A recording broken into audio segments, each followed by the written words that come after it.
কি খবৰ? আশা কৰোঁ সকলো ভালে আছে আৰু ময়ো ভালে আছোঁ। আজি যিহেতু শিৱ পূজা আৰু এই শিৱ পূজাটো আপোনালোকে ধুনীয়াকৈ পালন কৰক, ব্ৰত চত ৰাখক।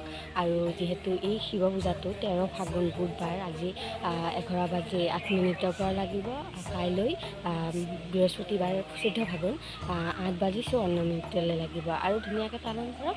আৰু তেওঁৰ আগত মনৰ আশা মনৰ কামনা ৰাখক, তেওঁ যাতে অতি সোনকালে পূৰণ কৰে।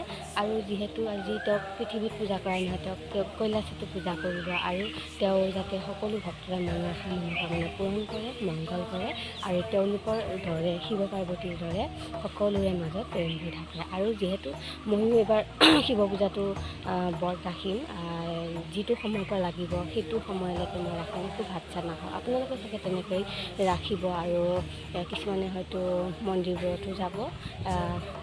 ক'ত গৈছে, ক'ৰ মন্দিৰত গৈছে কমেণ্টত জনাব। যদি ভিডিঅ'টো চাই ভাল পায় তেনেহ'লে লাইক কমেণ্ট কৰিবলৈ নাপাহৰিব। আৰু সেই ভাবিলোঁ সৰু চাই এটি শিৱৰ পূজাৰ বাবে এটা ভিডিঅ'কে বনাই ৰাখোঁ আৰু কি দেখাওঁ চাই থাকিব।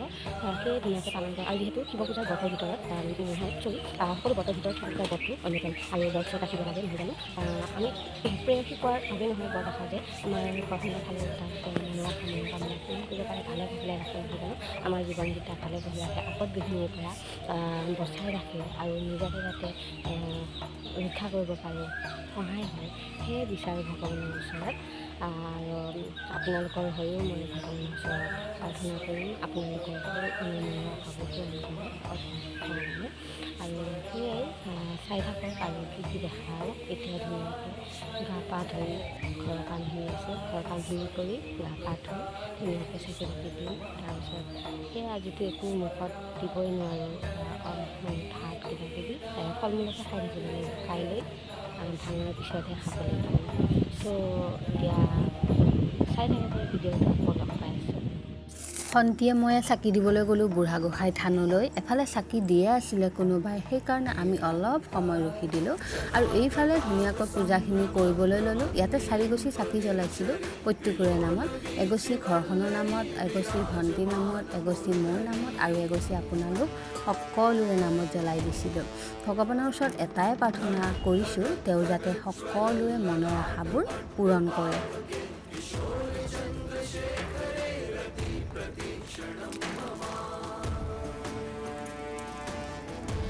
চাকি তাকি দি আহিলোঁ আৰু যিহেতু আমাৰ ঘৰতো দিছিলোঁ, আমাৰ ঘৰতে বুঢ়াগোসাঁই থানত দিছিলোঁ আৰু আপোনালোকে দেখা পাইছে ন ভিডিঅ'খিনি বুঢ়াগোসাঁই চাকি জ্বলোৱাখিনি। আৰু এতিয়া 1:30 বাজি গৈছে, এতিয়ালৈকে একো হোৱা নাই। খুব পুৱাই উঠিছোঁ, পুৱাই উঠি ঘৰৰ কাম বন কৰি মন্দিৰৰ আমাৰ ঘৰৰ মন্দিৰবোৰ মচি তেনেকৈ 12টাত 12:30 বাজি গৈছে ইয়াতে ঘৰতে চাকি দিওঁতে। তাৰপাছত বুঢ়াগোসাঁই থানত গ'লোঁ, দিলোঁ ধুনীয়াকৈ আৰু এতিয়া অকণমান বহিছোঁ, যিহেতু ভাগৰ লাগি গৈছে আৰু মোৰ চোৰ ঘূৰাই গৈছে আৰু সেইকাৰণে এতিয়া কিবা খাবলৈ লৈছোঁ। যিহেতু এইবোৰ বস্তুৱে খাব লাগিব, ফল মূল, আৰু ফল মূলৰ বাহিৰে একো খাব নোৱাৰি। যিহেতু ব্ৰত ৰাখিছোঁ ন, সেইখিনি কষ্ট কৰিবই লাগিব কিবা এটা পাব হ'লে। আৰু সেয়ে তেওঁৰ ওচৰত এইটোৱে প্ৰাৰ্থনা কৰোঁ, তেওঁ মনৰ আশা মনোকামনাবোৰ পূৰণ কৰে, লগতে সকলোৰে কৰে আৰু আপোনালোকৰো কৰে। সেয়ে প্ৰাৰ্থনা কৰিছোঁ তেওঁৰ ওচৰত, তেওঁ অতি সোনকালে পূৰণ কৰে। আৰু আজি ৰাতি আমাৰ বুঢ়াগোসাঁই থানত যাম, ভিডিঅ'টো চাই থাকিব। তাতেও কি হয় দেখাম। ধুনীয়াকৈ নাম চাম ধৰে গাঁৱৰ মানুহবোৰে আৰু কিবাকিবি খুৱায়। আৰু সেয়াই মইতো আজি একো খাবও নোৱাৰোঁ, হ'লেও যাম। যিহেতু আজি ঘটা খাব পাৰিলোঁ হয়, যিহেতু মই ফল মূলবোৰ খাই আছোঁ ন। যদি খাই দিওঁ, যিহেতু ভাং দিয়ে, সেইকাৰণে একচন কৰে বুলি ভয় লাগে, সেইকাৰণে নাখাওঁ। বাট সেই মন্দিৰৰ প্ৰসাদ যিহেতু, কাইলৈ চাকি তাকি দি ৰাতিপুৱা ভাগতে ব্ৰতখিনি ভাঙি দিম, তাৰপাছত খাবলৈ পাৰিম। আৰু ভিডিঅ'টো শিৱৰাত্ৰিৰ দিনাখনি কৰা দেই, দুদিনমান দেৰি হয় আপলোড দিওঁতে, চাই থাকিব। এইখিনিতে এটা কথা কওঁ, যিহেতু মই কৈছিলোঁ ন আপোনালোকক বুঢ়াগোসাঁই থানৰ ৰাতিৰ পৰিৱেশটো দেখুৱাম বুলি, কিন্তু তাত যোৱাৰ দূৰৰে কথা, মন্দিৰৰ প্ৰসাদখিনি খোৱাৰো মোৰ ভাগ্য নাই এতিয়া।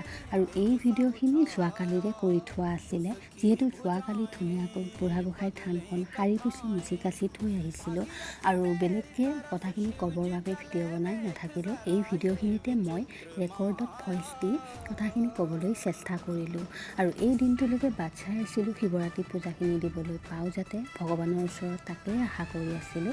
ভগৱানেও নিৰাশা নকৰি মোৰ মনৰ আশাটো পূৰণ কৰি দিলে বাৰু।